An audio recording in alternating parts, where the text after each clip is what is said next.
Assalamualaikum and hi everyone. My name is IIP1010 and my matrix number is 2400070.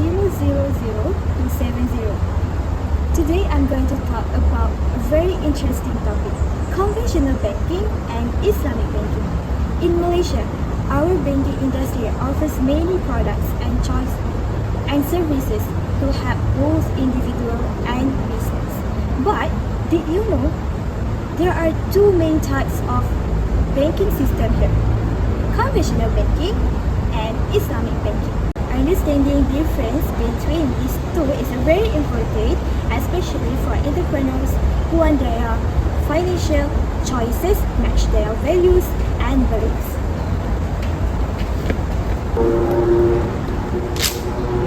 So first, let's start with the definition.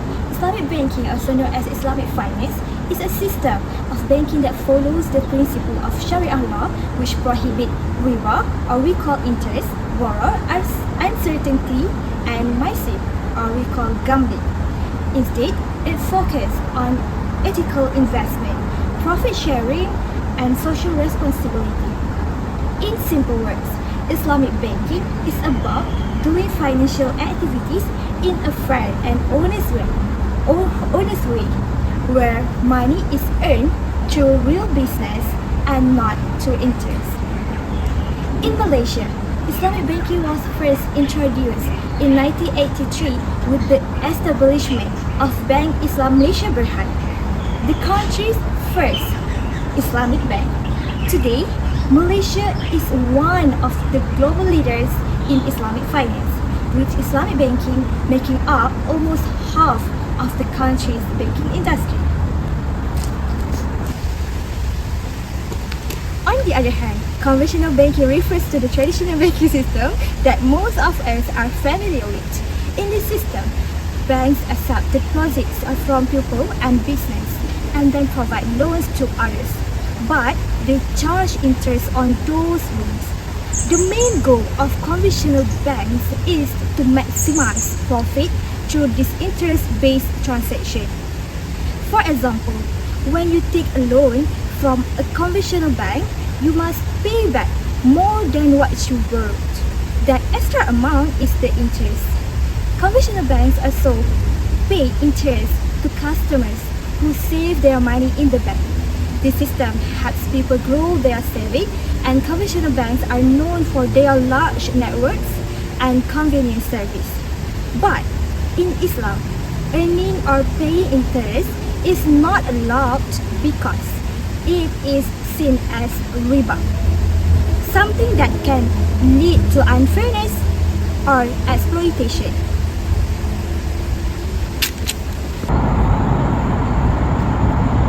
Now, let's look at some of the major difference between Islamic and conventional banking in more detail. First, medium of exchange. In conventional banking, the financier gives money as an interest-bearing loan regardless of how the money is used. However, in Islamic banking, the bank purchases the commodity that the client requires, such as a house or a car.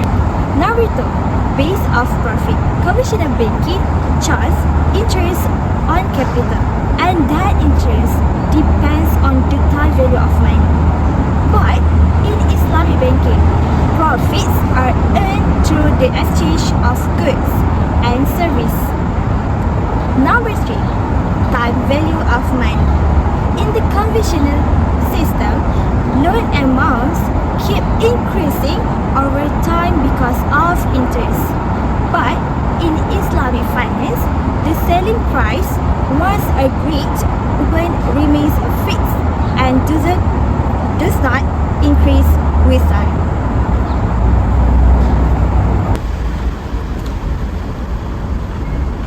Next, number 4, deficit financing. In conventional banking, money in the market is often expended without the backing of real assets, which leads to deficit financing. On the other hand, in Islamic banking, the absence of money expansion ensures a balanced budget. Number 5, sharing in loss.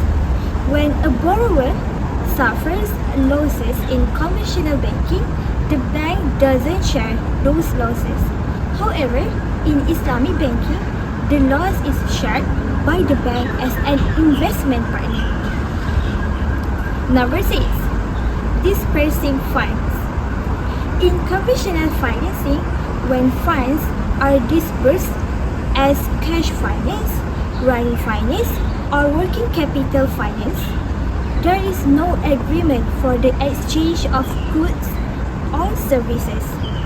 In Islamic banking, the execution of agreements for the exchange of goods and services is a must when funds are disbursed under contract such as mudarabah, salam, and istisna.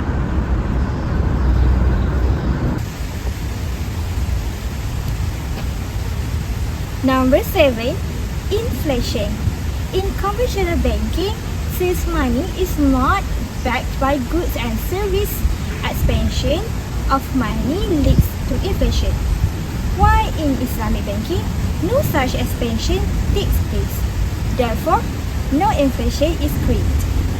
Number 8. Existence of capital goods. In conventional banking, bridge financing and long-term loans are often given even when capital goods do not exist.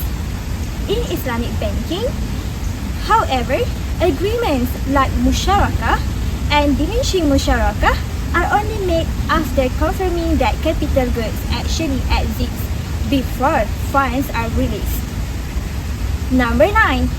Government loans. In conventional banking, government can easily obtain loans from the central bank through money market operation, even without starting capital development projects.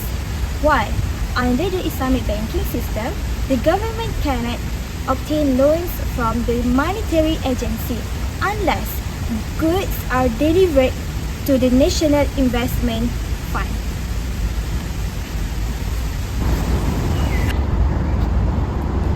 Now that we understand what Islamic banking is, let's take a look at how it actually works in real life. Islamic banking operates through different types of financial contracts that follow Sharia law.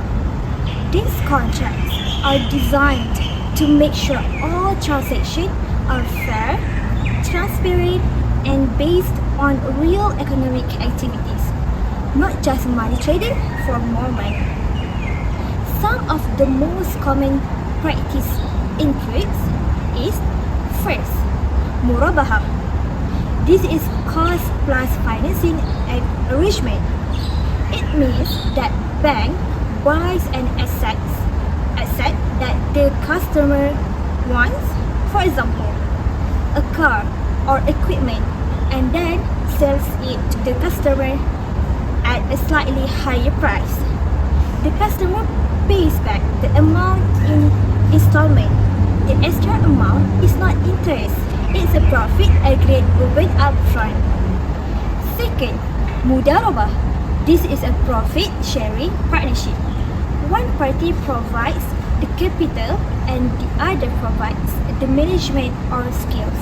Any profit is shared based on an agreed ratio, but if there is a loss, the investor bears it, unless it was due to mismanagement. Third, musyarakah. This is a joint venture where both the bank and the customer contribute money or assets to start a project. Both share the profits and losses according to their contribution. These contracts are very important because they show how Islamic banking focuses on real trade, share responsibility and fairness, instead of just charging interest.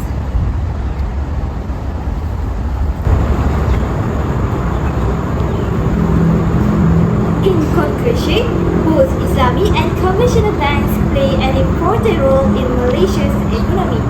However, their goals and methods are very different. Conventional banking focuses mainly on profit and interest, while Islamic banking focuses on fairness, transparency, social responsibility. Islamic banking gives people, especially Muslim entrepreneurs, the opportunity to manage their finance while staying true to their faith. So, whether you choose conventional or Islamic banking, it's important to understand the values behind each system, because true success is not only about profit but also about doing what is right, fair, and beneficial for society. Thank you for listening. Bye!